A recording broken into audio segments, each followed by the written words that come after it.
ക്രിസ്തുവിൽ എത്രയും സ്നേഹം നിറഞ്ഞവരെ, തപസ്സുകാലത്തിലെ 5-ാമത്തെ ചൊവ്വാഴ്ചയിലേക്ക് നമ്മൾ പ്രവേശിച്ചിരിക്കുകയാണ്. ഇന്നത്തെ വചനത്തിൽ യേശു പറയുന്നുണ്ട്, നിങ്ങൾ മനുഷ്യപുത്രനെ ഉയർത്തി കഴിയുമ്പോൾ ഞാൻ തന്നെയാണെന്ന് നിങ്ങൾ മനസ്സിലാക്കും. ഇന്നത്തെ 1-ാമത്തെ വായനയിൽ നമ്മൾ പ്രവേശിക്കുമ്പോൾ സംഖ്യയുടെ പുസ്തകത്തിൽ നിന്നുള്ള വായനയിൽ നമ്മൾ കാണുന്നുണ്ട്, ഇസ്രായേൽ ജനം ദൈവത്തിനും മോശയ്ക്കുമെതിരെ പിറുപിറുക്കുന്നു. ദൈവം വഴി നടത്തിയ ജനം, എന്നാൽ പലപ്പോഴും ദൈവത്തെ അവർ മറന്നുപോകുന്നു. ദൈവത്തെയും മോശയെയും ഒക്കെ കുറ്റം പറയുന്നവരായിട്ട് അവർ മാറിപ്പോകുന്നു. ഇന്നത്തെ 1-ാമത്തെ വായനയിൽ നമ്മൾ കാണുന്നുണ്ട്, ദൈവത്തിനെതിരെ സംസാരിക്കുന്ന ആ പാപത്തിൻ്റെ അവസ്ഥയിൽ ദൈവം ആഗ്നേയ സർപ്പങ്ങളെ ഈ ഇസ്രായേൽ ജനത്തിനിടയിലേക്ക് അയക്കുകയാണ്. അങ്ങനെ ഇസ്രായേൽ ജനർ പാമ്പിൻ്റെ ദംശനമേറ്റ് കഴിയുമ്പോൾ അവർ കർത്താവിൻ്റെ കരുണയ്ക്കായി പ്രാർത്ഥിക്കുന്നതും മോശ ദൈവത്തോട് സംസാരിച്ച് അതിനൊരു പരിഹാരം ഇസ്രായേൽ ജനത്തിന് നൽകുകയും ചെയ്യുന്നു. ഒരു പിത്തള സർപ്പത്തെ ഉണ്ടാക്കി നാട്ടി നിർത്തുകയും സർപ്പദംശനമേൽക്കുന്നവർ ആ പിത്തള സർപ്പത്തെ നോക്കുമ്പോൾ അവർ മരണത്തിൽ നിന്ന് ജീവനിലേക്ക് രക്ഷ പ്രാപിക്കുന്നതും നമ്മൾ 1-ാമത്തെ വായനയിൽ കാണുകയാണ്. സുവിശേഷത്തിലേക്ക് വരുമ്പോഴാണ് യേശു പറയുക, നിങ്ങൾ മനുഷ്യപുത്രനെ ഉയർത്തി കഴിയുമ്പോൾ ഞാൻ തന്നെയാണെന്ന് നിങ്ങൾ മനസ്സിലാക്കും. ക്രിസ്തുവിൻ്റെ കുരിശുമരണത്തെക്കുറിച്ചുള്ള ഒരു മുന്നറിയിപ്പെന്ന നിലയിലാണ് ഈ വചനങ്ങൾ നമ്മൾ ധ്യാനിക്കേണ്ടത്. അവൻ കുരിശിൽ ഉയർത്തപ്പെട്ട് കഴിയുമ്പോൾ അവനിലേക്ക് നോക്കുന്നവർ നിത്യജീവനിലേക്ക് പ്രവേശിക്കും. കുരിശിൻ്റെ മഹത്വം നമുക്ക് വെളിപ്പെട്ട് കിട്ടും. യേശു പറയുന്ന ഒരു വാക്ക് വളരെ പ്രധാനപ്പെട്ടതാണ്, ഞാൻ തന്നെ എന്ന് നിങ്ങൾ വിശ്വസിക്കും. യേശു ഇന്നത്തെ വചനത്തിൽ പറയുന്നൊരു വാക്ക് വളരെ പ്രത്യേകതയുള്ളതാണ്, ഞാൻ തന്നെ എന്ന് നിങ്ങൾ മനസ്സിലാക്കും. പഴയ നിയമത്തിൽ എവിടെയാണ് ഇപ്രകാരം ഒരു വാക്ക് നമ്മൾ കാണുക? അത് ദൈവം മോശയ്ക്ക് തന്നെ വെളിപ്പെടുത്തി കൊടുക്കുന്ന ഒരു സമയത്തിലാണ്. പുറപ്പാടിൻ്റെ പുസ്തകം 3-ാം അധ്യായം 14-ാം വാക്യത്തിൽ ദൈവം തന്നെ മോശയ്ക്ക് വെളിപ്പെടുത്തി കൊടുക്കുന്നത് ഞാൻ തന്നെയാകുന്നു എന്ന് പറഞ്ഞുകൊണ്ടാണ്. ഈ ഒരു നാമത്തിലാണ് മോശ ദൈവത്തിൻ്റെ സ്നേഹത്തെ പ്രതി ഇറങ്ങിത്തിരിക്കുന്നത്. അപ്പോൾ ഞാൻ തന്നെയാകുന്നു എന്നത് ഒരു വിശ്വാസത്തിലേക്ക് നയിക്കേണ്ട ഒരു വാക്യമാണ് എന്ന് മോശയുടെ ജീവിതം കൊണ്ട് മോശ കാണിച്ചു തരുന്നുണ്ട്.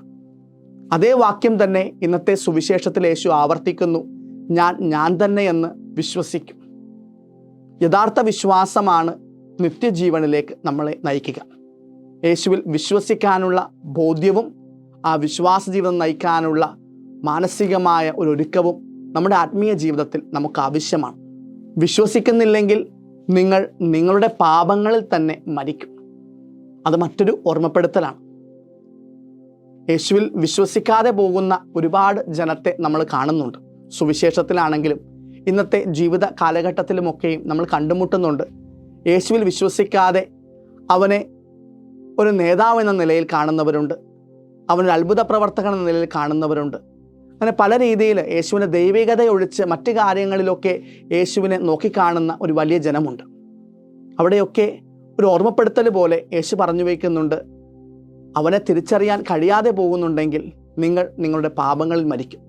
കാരണം അവിടെ ഒരു മാനസാന്തരം ലഭിക്കുന്നില്ല, ദൈവസ്നേഹത്തെ പ്രതിയുള്ള ഒരു തിരിച്ചുവരവ് സാധ്യമാകുന്നില്ല. അങ്ങനെ വരുമ്പോൾ പാപത്തിൻ്റെ അവസ്ഥ അവൻ്റെ നാശത്തിലേക്ക് എത്തിച്ചേരുന്ന അവസ്ഥയായിട്ട് ദുരിതമായിട്ട് മാറുന്ന ഒരു സാഹചര്യം. പ്രിയപ്പെട്ടവരെ, തപസ്സുകാലത്തിൻ്റെ ഈ അവസാന ആഴ്ചയിൽ നമ്മളായിരിക്കുമ്പോൾ പ്രത്യേകമായി നമുക്ക് വേണ്ടതും ഒരു ജാഗ്രതയോടുകൂടെയുള്ള വിശ്വാസത്തിൻ്റെ തിരിച്ചറിവാണ്.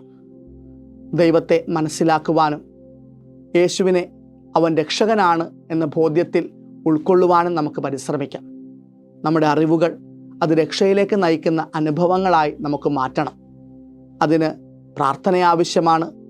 ദൈവസ്നേഹത്തെ പ്രതിയുള്ള യേശുവിനെ ദൈവമായി മനസ്സിലാക്കുന്നില്ലെങ്കിൽ അതാണ് നമ്മുടെയൊക്കെ പാപം, അതാണ് നമ്മുടെയൊക്കെ മരണം. ഒരു ആത്മീയ ജീവിതത്തിൽ മരണം സംഭവിക്കുക എന്നത് വിശ്വാസത്തിൽ നിന്ന് അവൻ വ്യതിചലിച്ചു പോകുന്നു, മാറിപ്പോകുന്നു എന്നതിൻ്റെ ഒരു സാക്ഷ്യമാണ്. അപ്പോൾ അതുകൊണ്ട് ദൈവത്തെ തിരിച്ചറിയാൻ നമുക്ക് പരിശ്രമിക്കാം. യേശുവിൻ്റെ മഹത്വം, അവൻ നമുക്ക് വേണ്ടി കുരിശെടുത്ത് നമ്മെ രക്ഷയിലേക്ക് നയിച്ചുവെന്ന വലിയ ബോധ്യം നമുക്കെപ്പോഴും കാത്തു സൂക്ഷിക്കുവാനായിട്ട് പരിശ്രമിക്കാം. പ്രത്യേകിച്ച് അവനെ അറിഞ്ഞുകൊണ്ട് മരണത്തിൽ നിന്ന് നിത്യജീവനിലേക്കുള്ള യാത്രയാക്കി നമ്മുടെ ആത്മീയ ജീവിതത്തെ മാറ്റുവാൻ നമുക്ക് പരിശ്രമിക്കാം. അതിനുള്ള കൃപ ഈ നോമ്പ് കാലത്തിൽ നമുക്ക് പ്രത്യേകമായി പ്രാർത്ഥിക്കാം.